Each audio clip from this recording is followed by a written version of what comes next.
video is brought to you by AKSIAS.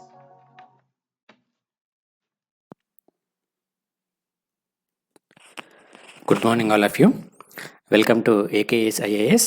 ఈరోజు మనము Indian politic quick రివిజన్లో భాగంగా రాజ్యాంగ సవరణకి సంబంధించిన అంశాలు ఒకసారి మనము చూద్దాము. ఇది మనకు యూపీఎస్సీ ప్రిలిమ్స్ ఎగ్జామినేషన్ ఓరియంటేషన్లో మరియు ఏపీపీఎస్సీ టీఎస్పీఎస్సీ గ్రూప్ 1 మరియు గ్రూప్ 2 ఎగ్జామ్స్కి చాలా ఉపయోగపడతాయి కాబట్టి ఒకసారి ఈ టాపిక్ని మనం చూద్దాము. Amendment of the constitution. యాక్చువల్గా మన భారత రాజ్యాంగాన్ని సవరణ చేయాల్సిన అవసరం ఎందుకు మనం ముందు తెలుసుకోవాలి. ఏదైనా ఒక దేశ రాజ్యాంగాన్ని కనుక తీసుకుంటే అది ఆ దేశానికి సంబంధించి ఆ దేశ సామాజిక, ఆర్థిక మరియు రాజకీయ, చారిత్రక మరియు సాంస్కృతిక పరిస్థితులకు అనుగుణంగా ఆ దేశ రాజ్యాంగాన్ని రూపొందించడం అనేది జరుగుతుంది. అయితే దేశంలో కాలక్రమంగా అనేక రకమైన పరిణామాలు చోటు చేసుకునే అవకాశం అనేది ఉంటుంది. విభిన్న కాల పరిస్థితులకు అనుగుణంగా ఆయా దేశాలలో సాంఘిక, ఆర్థిక మరియు రాజకీయ సవాళ్లు ఎదురయ్యే అవకాశం అనేది ఉన్న నేపథ్యంలో వీటిని పరిష్కరించడానికి రాజ్యాంగాన్ని కూడా సవరించాల్సిన అవసరం అనేది ఉంది అని మనము చెప్పుకోవచ్చును. సో మన భారత రాజ్యాంగానికి సంబంధించి కూడా భారత రాజ్యాంగ నిర్మాతలు మన భారత రాజ్యాంగ సవరణ విధానం ఏ విధంగా ఉండాలో కూడా నిర్ణయించడం అనేది జరిగింది. మనము ఈ రాజ్యాంగాన్ని సవరించే విధానం ఏదైతే ఉందో దీన్ని మనము ఏ దేశం నుంచి గ్రహించామనేది కూడా మనకు ఎగ్జామ్లో అడుగుతాడు. మనము దక్షిణాఫ్రికా నుంచి ఈ రాజ్యాంగ సవరణ విధానాన్ని తీసుకోవడం జరిగింది. సో దీనికి సంబంధించి మనకు ముఖ్యంగా ఆర్టికల్ 368 అనేది చాలా చాలా ఇంపార్టెంట్. భారత రాజ్యాంగంలో ఆర్టికల్ 368 ప్రకారము రాజ్యాంగాన్ని సవరించే పద్ధతులు విశదీకరించడం అనేది జరిగింది. అందులో మనకు ముఖ్యంగా 3 రకాల పద్ధతులు ఉన్నాయి. ఈ 3 రకాల పద్ధతులను మనము 22వ భాగంలో పొందుపరచడం జరిగింది. ఎన్నవ భాగంలో అంటే 22వ భాగంలో ఎన్ని అంటే 3 రకాల పద్ధతులను పొందుపరచడం అనేది జరిగింది. సో ఇక్కడ రాజ్యాంగాన్ని సవరించడానికి అనుసరించే వివిధ రకాల పద్ధతులు ఏవైతే ఉన్నాయో ఆ పద్ధతుల ఆధారంగా మన రాజ్యాంగాన్ని దృఢ రాజ్యాంగము లేకపోతే అదృఢ రాజ్యాంగంగా మనము చెప్పుకోవచ్చును. ఇక్కడ దృఢ రాజ్యాంగానికి సంబంధించి మనము ఒక కేటగిరీ కనుక తీసుకుంటే ఇక్కడ మనం ముఖ్యంగా గమనించాల్సింది ఏమిటంటే కొన్ని రకాల కేసెస్ కూడా మనకు చాలా చాలా ఇంపార్టెంట్. అయితే ఫస్ట్ మనము ఈ దృఢ రాజ్యాంగానికి సంబంధించి ప్రత్యేక మెజారిటీ ద్వారా అంటే సో ఫస్ట్ మీరు ఇది గుర్తుంచుకోండి. దృఢ రాజ్యాంగానికి సంబంధించి సో ప్రత్యేక మెజారిటీ ద్వారా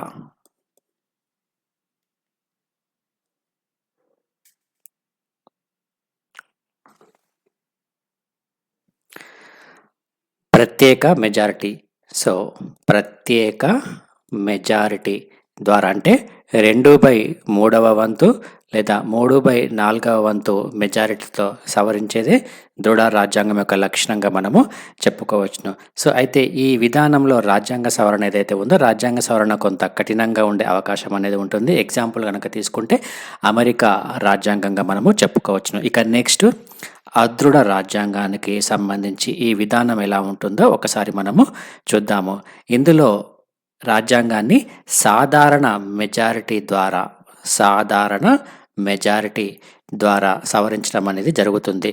ఇందులో సభలో హాజరైన మొత్తం సభ్యులు ఎవరైతే ఉన్నారో ఆ సభ్యుల సంఖ్యలో సగం కంటే ఎక్కువ మంది మద్దతుతో రాజ్యాంగాన్ని సవరించవచ్చును. ఉదాహరణ గనక మనం తీసుకుంటే బ్రిటన్ రాజ్యాంగంగా మనము చెప్పుకోవచ్చును. అంటే దృఢ రాజ్యాంగానికి ఉదాహరణ అమెరికా రాజ్యాంగం అయితే అదృఢ రాజ్యాంగానికి ఉదాహరణ వచ్చేసి బ్రిటన్ రాజ్యాంగంగా మనము చెప్పుకోవచ్చును. సో మన భారత రాజ్యాంగం కనుక చూసుకుంటే మన భారత రాజ్యాంగం యొక్క లక్షణాల్లో మనము దృఢ అదృఢ లక్షణాల సమ్మేళనంగా మనము చెప్పుకోవడం జరుగుతుంది మన భారత రాజ్యాంగాన్ని. సో దీనికి సంబంధించి కేశవానంద భారతి కేసు, అదేవిధంగా Golaknath case, so different cases అనేవి మనకు ఇక్కడ ఇవ్వడం జరిగింది. సో 1967లో గోలక్నాథ్ కేసు అనేది వచ్చింది. ఈ గోలక్నాథ్ కేసులో ప్రాథమిక హక్కులు ఏవైతే ఉన్నాయో ఈ కేసు పేరు గుర్తుంచుకోండి, గోలక్నాథ్ కేస్. ఈ గోలక్నాథ్ కేసులో సుప్రీంకోర్టు ఏం చెప్పింది అంటే ప్రాథమిక హక్కులను సవరించే అధికారము పార్లమెంటుకు లేదని సుప్రీంకోర్టు గోలక్నాథ్ కేసులో స్పష్టం చేయడం అనేది జరిగింది. ఆ తర్వాత 1971 సంవత్సరంలో 24వ రాజ్యాంగ సవరణ ఏదైతే ఉందో 24వ రాజ్యాంగ సవరణ ఏదైతే ఉందో ఈ రాజ్యాంగ సవరణ ద్వారా ఆర్టికల్ 13 మరియు ఆర్టికల్ 368లను సవరించడంతో పాటు రాజ్యాంగంలో ఏ భాగాన్నైనా సవరించే అధికారము పొందడం జరిగింది. సో ఇక్కడ 24వ రాజ్యాంగ సవరణ అనేది చాలా చాలా ఇంపార్టెంట్. ఇందులో మనం గుర్తుంచుకోవాల్సిన ఆర్టికల్ వచ్చేసి ఆర్టికల్ 13 మరియు ఆర్టికల్ 368. ఆ తర్వాత కేశవానంద భారతి కేసు కూడా మనకు చాలా చాలా ఇంపార్టెంట్. ఇది 1973లో వచ్చిన కేసు. ఈ కేసుకి సంబంధించి రాజ్యాంగాన్ని సవరించే అధికారము గనక పార్లమెంటుకు ఉంది అని, కానీ బేసిక్ స్ట్రక్చర్, సో ఇక్కడ మీకు ఇక్కడ హైలైట్ చేయడం జరిగింది. బేసిక్ స్ట్రక్చర్ ఏదైతే ఉందో అంటే రాజ్యాంగ మౌలిక సిద్ధాంతం ఏదైతే ఉందో దాన్ని ఉల్లంఘించకుండా మాత్రమే రాజ్యాంగాన్ని సవరించాలని ఇక్కడ సుప్రీంకోర్టు స్పష్టం చేయడం అనేది మనం ఇక్కడ గుర్తుంచుకోవాల్సిన అంశమే. ఎగ్జామినేషన్ ఓరియంటేషన్లో కేశవానంద భారతి కేసు, అదేవిధంగా గోలక్నాథ్ కేసు, ఈ రెండు చాలా చాలా ఇంపార్టెంట్. ఆ తర్వాత 24వ రాజ్యాంగ సవరణ కూడా మనకు ఎగ్జామినేషన్ ఓరియంటేషన్లో చాలా చాలా ఇంపార్టెంట్. సో ఈ కేశవానంద భారతి కేసు ఎప్పుడు వచ్చిందంటే 1973లో వచ్చిన కేసు. ఇది 1973లో వచ్చిన కేసు. ఆ తర్వాత ఇందిరాగాంధీ ప్రభుత్వం ఉన్న సమయంలో అంటే 1976వ సంవత్సరం కనుక ఒకసారి మనం తీసుకుంటే ఇందులో మరొక రాజ్యాంగ సవరణ రావడం జరిగింది. సో జస్ట్ ఇక్కడ 24 ఉంది కదా, దీన్ని రివర్స్ చేస్తే 42వ రాజ్యాంగ సవరణ. ఈ 42వ రాజ్యాంగ సవరణ ద్వారా ఆర్టికల్ 368 ఏదైతే ఉందో ఆర్టికల్ 368 ఏదైతే ఉందో ఈ 368కు చేర్చిన క్లాజులు 4 మరియు 5 ఏవైతే ఉన్నాయో అవి రాజ్యాంగ విరుద్ధమని, అవి చెల్లవు అని 1980 ఈ సంవత్సరంలో మినర్వా మిల్స్ కేసు, ఇది కూడా చాలా చాలా ఇంపార్టెంట్. సో మినర్వా మిల్స్ కేసులో ఇక్కడ సుప్రీంకోర్టు పేర్కొనడం అనేది మనం ఇక్కడ గమనించాల్సిన అంశము. సో ఆ సబ్ క్లాసెస్ ఏమిటి అంటే ఆర్టికల్ 368లో ఉన్న సబ్ క్లాసెస్ కనుక ఒకసారి మనం చూసుకుంటే ఇక్కడ 4, 5 అని ఇక్కడ క్లియర్గా మెన్షన్ చేయడం జరిగింది. మినర్వా మిల్స్ కేసులో 4 ఒకసారి చూద్దాం ఏంటిదో. ఆర్టికల్ 13లో పేర్కొన్న ఆర్టికల్ 13 కాదు, పార్లమెంటు చేసిన రాజ్యాంగ సవరణ ఏదైతే ఉందో ఈ రాజ్యాంగ సవరణను ఏ న్యాయస్థానంలో కూడా ప్రశ్నించడానికి వీలు లేదని ఆర్టికల్ 368 సబ్ క్లాస్ 4 అనేది చెప్తుంది. ఆర్టికల్ 368 సబ్ క్లాస్ 5 కనుక ఒకసారి మనం చూసుకుంటే రాజ్యాంగ సవరణ అధికారాల్లో మార్పులు చేర్పులు రద్దు చేసే అంశంలో పార్లమెంటుకు ఏ విధమైన ఆంక్షలు వర్తించవు అని ఇక్కడ చెప్పడం జరిగింది ఈ ఆర్టికల్ 368 సబ్ క్లాస్ 5. అయితే ఇక్కడ article 368 sub class 4 sub class 5 ఏవైతే ఉన్నాయో అవి రాజ్యాంగ విరుద్ధమని, అవి చెల్లవని 1980లో మినర్వా మిల్స్ కేసులో సుప్రీంకోర్టు స్పష్టం చేయడం అనేది జరిగింది. సో ఇది కూడా చాలా చాలా ఇంపార్టెంట్, గుర్తుంచుకోవాల్సిన cases. Golaknath case, Kesavananda Bharati case, Minerva Mills case, ఈ 3 కేసెస్ చాలా చాలా ఇంపార్టెంట్. అదేవిధంగా 24వ రాజ్యాంగ సవరణ మరియు 42వ రాజ్యాంగ సవరణ, article 368 sub class 4, article 368 sub class 5, ఇది చాలా చాలా ఇంపార్టెంట్. అదేవిధంగా దృఢ రాజ్యాంగాల లక్షణాలు కూడా మనకు ఈ అమెండ్మెంట్ ఆఫ్ ద కాన్స్టిట్యూషన్లో భాగంగా మనం ఒకసారి రివిజన్ చేసుకోవాలి. ఇక మన భారత రాజ్యాంగాన్ని సవరించే పద్ధతులు గనక ఒకసారి మనము చూసుకుంటే సాధారణ మెజారిటీ పద్ధతి మరియు స్పెషల్ మెజారిటీ, అదేవిధంగా special majority of the parliament and the ratification of the state legislator అని మనం ఇక్కడ గుర్తుంచుకోవాలి. సో ఫస్ట్ ఇక్కడ సింపుల్ మెజారిటీ కనుక ఒకసారి మనం తీసుకుంటే మన భారత రాజ్యాంగంలో పేర్కొన్న 18 అంశాలు, కొన్ని 18 అంశాలను ఇక్కడ పేర్కొనడం జరిగింది. ఈ 18 అంశాలను కనుక సవరించాలి అని అనుకుంటే 18 అంశాలను గనక సవరించాలి అని అనుకుంటే పార్లమెంటుకు హాజరై ఓటు వేసిన వారిలో సాధారణ మెజారిటీ ద్వారా సవరించే అవకాశం అనేది ఉంటుంది. సో ఆ 18 అంశాలు మనకు ఆర్టికల్ 2, 3, 169, 100, 105, 106 అని ఇట్లా మొత్తం 18 అంశాలు మనకి ఇక్కడ పొందుపరచడం జరిగింది. ఇక రాజ్యాంగంలో మరికొన్ని ఆర్టికల్స్ని సవరించాలి అని అనుకుంటే సాధారణ మెజారిటీ పద్ధతి, అదేవిధంగా పార్లమెంటు 2/3 వంతు ప్రత్యేక మెజారిటీ ద్వారా సవరించే అవకాశం అనేది ఉంటుంది. ఎంత? 2 స్పెషల్ మెజారిటీ అంటే 2/3 వంతు ప్రత్యేక మెజారిటీ ద్వారా సవరించే అధికారం అనేది ఉంటుంది. సో మన భారత రాజ్యాంగంలో అత్యధిక భాగాలను ఈ పద్ధతి ద్వారానే సవరించడం అనేది జరిగింది. సో ఇది మనకు చాలా చాలా ఇంపార్టెంట్. ఇక నెక్స్ట్ మెథడ్ వచ్చేసి special majority of the parliament and the ratification of the state legislator అని మనం ఇక్కడ థర్డ్ అంశం చూద్దాము. రాజ్యాంగంలో ఉన్న సమాఖ్య లక్షణాలు, ఫెడరల్ ఫీచర్స్ ఏవైతే ఉన్నాయో వాటిని గనక సవరించాలి అంటే, ఫెడరల్ అంటే కేంద్రానికి మరియు రాష్ట్రానికి సంబంధించిన అంశాలు ఏవైతే ఉన్నాయో సో వాటిని గనక సవరించాలి అని అనుకుంటే పార్లమెంటు 2/3 వంతు మెజారిటీతో పాటు సగానికంటే ఎక్కువ రాష్ట్రాలు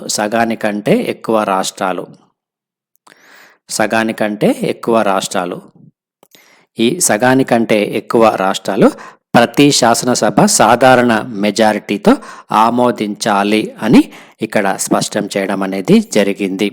సో ఇందులో రాష్ట్రపతి ఎన్నికకు సంబంధించిన అంశాలు ఉంటాయి. అదేవిధంగా రాష్ట్రపతి ఎన్నిక విధానం ఉంటుంది. కేంద్ర కార్యనిర్వాహక శాఖ పరిధిని విస్తరించే అవకాశం అనేది ఉంటుంది. అదేవిధంగా సుప్రీంకోర్టుకు సంబంధించిన అంశాలు. సో ఇలా అనేక రకమైన అంశాలు ఏవైతే ఉన్నాయో సో ఇవన్నీ special majority of the parliament, అదేవిధంగా ratification of the state legislator అని మనం ఇక్కడ గుర్తుంచుకోవాలి. ఇక రాజ్యాంగ సవరణ నియమాలు గనక ఒకసారి మనము చూసుకుంటే ఆర్టికల్ 368 ప్రకారము రాజ్యాంగ సవరణ బిల్లును పార్లమెంటు ఉభయ సభలో ఏ సభలోనైనా ప్రతిపాదించే అవకాశం అనేది ఉంటుందంటే లోక్సభ, రాజ్యసభ గనక మనము తీసుకుంటే ఈ రాజ్యాంగ సవరణ బిల్లును ఏ సభలోనైనా ప్రవేశపెట్టే అధికారం అనేది ఉంటుంది. మనం ఇక్కడ ఉంటుందని గుర్తుంచుకోవాలి. సో రాష్ట్ర శాసనసభలకు రాజ్యాంగ సవరణ ప్రతిపాదించే అధికారం అనేది కూడా లేదు అని మనం ఇక్కడ గుర్తుంచుకోవాలి. ఇక రాజ్యాంగ సవరణకు సంబంధించి రాష్ట్రపతి యొక్క పూర్వ అనుమతి అవసరం లేదు. ఇక రాజ్యాంగ సవరణ బిల్లును మంత్రి లేదా సాధారణ సభ్యుడు ప్రతిపాదించే అవకాశం అనేది ఉంటుంది. ఇక సమాఖ్య అంశాలకు సంబంధించి అంటే ఫెడరల్ ఫ్యూచర్స్కి సంబంధించిన ఆర్టికల్స్ ఏవైతే ఉన్నాయో వాటిని సవరించడానికి సగానికి పైగా రాష్ట్ర శాసనసభలు ఆమోదం తెలపాల్సి ఉంటుంది. ఇక రాజ్యాంగ సవరణ బిల్లును ఉభయ సభలు అంటే లోక్సభ మరియు రాజ్యసభ నిర్ణీత మెజారిటీ ప్రకారము వేరువేరుగా ఆమోదించాలి. ఇక రాజ్యాంగ సవరణ బిల్లును ఒక సభ ఆమోదించి అంటే సపోజ్ లోక్సభ ఆమోదించి మరొక సభ అంటే రాజ్యసభ కనుక ఒకవేళ తిరస్కరిస్తే అప్పుడు ప్రతిష్టంభన అనేది ఏర్పడుతుంది. సో వాటి మధ్య ప్రతిష్టంభనను తొలగించడానికి ఉభయ సభల సంయుక్త సమావేశానికి అవకాశం లేదు అని మనం ఇక్కడ గుర్తుంచుకోవాలి. ఇక రాజ్యాంగ సవరణ బిల్లు ఏదైతే ఉందో దీన్ని రాష్ట్రపతి తప్పనిసరిగా ఆమోదించాలి అని మనకి ఇక్కడ స్పష్టం చేయడం అనేది జరిగింది. సో ఇది ఎన్నవ రాజ్యాంగ సవరణ అంటే 24వ రాజ్యాంగ సవరణ. ఈ సవరణ ద్వారా రాజ్యాంగ సవరణ బిల్లును రాష్ట్రపతి తప్పనిసరిగా ఆమోదం తెలపాలని నిర్దేశించడం అనేది జరిగింది. సో ఇది రాజ్యాంగ సవరణ పద్ధతి. సో దీనికి సంబంధించి అనేక రకమైన విమర్శలు కూడా రావడం జరిగింది. ఎందుకంటే ఇక్కడ రాష్ట్ర ప్రభుత్వాలకి ఎటువంటి అవకాశం అనేది లేదు రాజ్యాంగాన్ని సవరించడానికి. సో కేవలం కేంద్ర ప్రభుత్వానికి మాత్రమే అంటే పార్లమెంటుకు మాత్రమే పరిమితం చేయడం అనేది జరిగింది. ఇక మనం ఎప్పుడైనా రాజ్యాంగాన్ని కనుక సవరించాలి అనుకుంటే దానికి ఒక ప్రత్యేకమైన కాన్స్టిట్యూషనల్ అంటే ఒక రాజ్యాంగ పరిషత్ అనేది లేదు అని మనము చెప్పుకోవచ్చును. ఇక రాజ్యాంగంలో అనేక అంశాలను పార్లమెంటు ప్రత్యేక మెజారిటీ ద్వారా సవరించే అవకాశం అనేది ఉంది. సో ఇక్కడ రాష్ట్రాల యొక్క భాగస్వామ్యం అనేది చాలా లిమిటెడ్గా ఉందని మనం ఇక్కడ గమనించవచ్చును. సో ఇది రాజ్యాంగ సవరణకి సంబంధించి ఇంపార్టెంట్ అంశాలు. సో ఇందులో మనకు కేసెస్ కూడా మనం చెప్పుకోవడం జరిగింది కదా. సో మనకు 1951లో చేసిన రాజ్యాంగ సవరణ మొదటి రాజ్యాంగ సవరణగా మనం చెప్పుకోవచ్చును.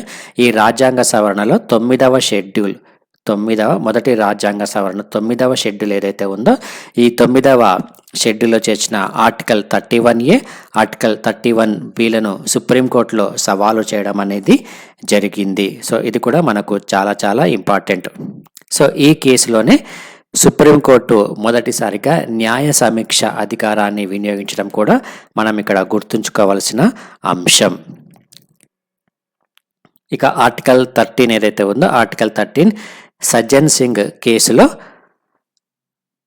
రాజ్యాంగ సవరణకు వ్యతిరేకం కాదు అని ఇక్కడ పేర్కొనడం అనేది జరిగింది. సో ఈ కేసెస్ అన్నీ కూడా మనకు చాలా చాలా ఇంపార్టెంట్. సో భారత రాజ్యాంగ సవరణలో 1వ రాజ్యాంగ సవరణ ఎప్పుడు జరిగింది?